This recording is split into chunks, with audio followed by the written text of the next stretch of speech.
I'd now like to ask Jim Woods, our Chief Legal Counsel, to give us an update on legislative matters. Thank you, John. We have 6 items. I think they're up on the screen, or they're about to be on the screen here, that we'll run through today. I think these are items of some significance that affect or could affect your business, and therefore they're ripe for your consideration. The first is the Emergency Response Initiative.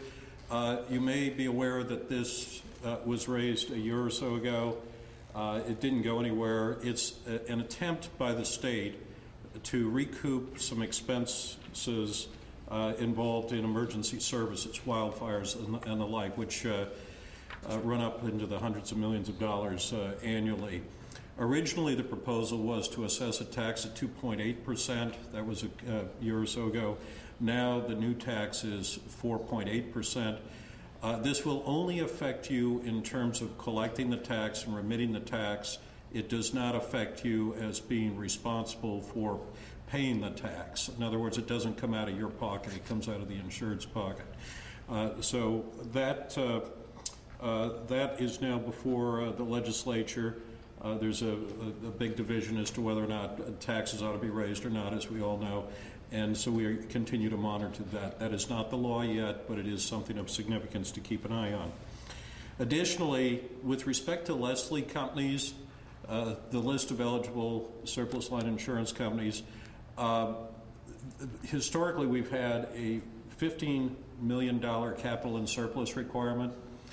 It is now thought that this capital and surplus, which was established many years ago, should be raised to $45 million to follow the lead of New York in this area. And I think we have the support of the Department of Insurance on this. We've also done a study. We think that about 80% of our surplus line non-admitted carriers that regularly do business with exports from the state either are at or near that number. So this should not disaffect the large majority of the market should it be passed, but we alert you to that. Again, it's not the law yet, but it's likely to happen in the future. Thirdly, with respect to the Pacific Association of Domestic Insurance Companies, PADIC as the acronym is known, they've been seeking legislation or regulatory action that would facilitate the establishment and sharing of resources and management between non-admitted affiliates and California domestic insurers. So in other words, if you had a holding company with both in-house admitted insurers and non-admitted insurers outside the state that were part of the same group, and the admitted company had some actuarial services, management services and the like that might be offered to cut expenses, they want to be able to avail it themselves. The non-admitted insurer would want to be able to avail it themselves of the use of those. This has been discussed at a legislative level, also at a regulatory level. We've discussed it with the insurance department. Currently, it's not. It doesn't seem to be moving anywhere. But we wanted to raise this issue with you as being one that it seeks really some resolution. And so there will be ongoing discussions, I'm confident, with the insurance department on this. Fourthly, broker fee initiative. As many of you are aware, Harvey Rosenfield, the creator of Proposition 103, is pursuing an initiative that would require approval of installment fees for premiums charged by brokers and prohibit brokers who collect broker fees from receiving commissions. So it's either one or the other. This proposition is now collecting, they're collecting signatures to get this on the ballot. If it is on the ballot and if it does pass, this could have a significant effect on your business ability in the admitted market.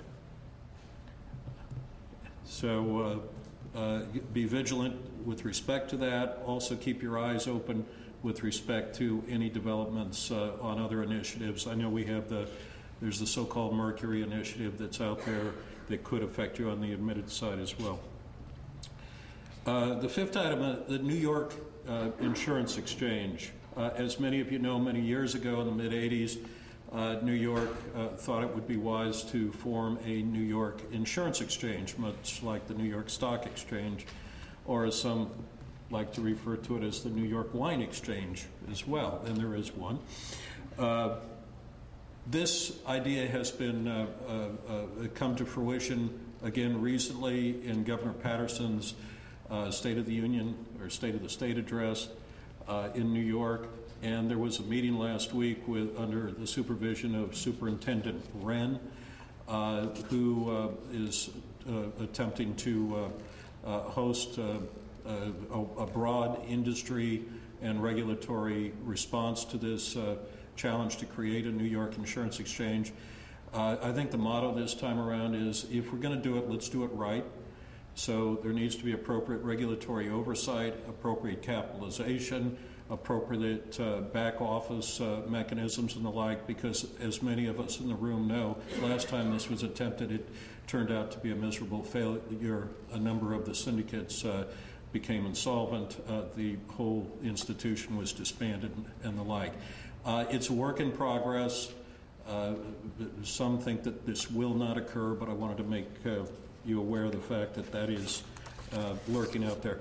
And then lastly, something that we regularly do is to try to alert you to the fact that it's important to be vigilant about playing by the rules when we conduct ourselves in the surplus line context in California and elsewhere. In particular, make sure that you are conducting appropriate diligence searches in the marketplace, the admitted marketplace, before you choose to export a risk, or make sure that the retailer, if you're occupying a wholesale capacity, to do likewise. Make sure that you're otherwise not enabling direct placements in an inappropriate fashion with markets without going through these diligence searches, that you're not involved in price competition or lowering prices in competition with the admitted market and the like. In other words, play by the rules. And the reason I raise this is we've witnessed a spike in some litigation in this area, and we don't want to make sure that you don't become the brunt of either litigation or a regulatory investigation. So just play by the rules and you'll be fine. And that's it, Mr. Chairman. Very good.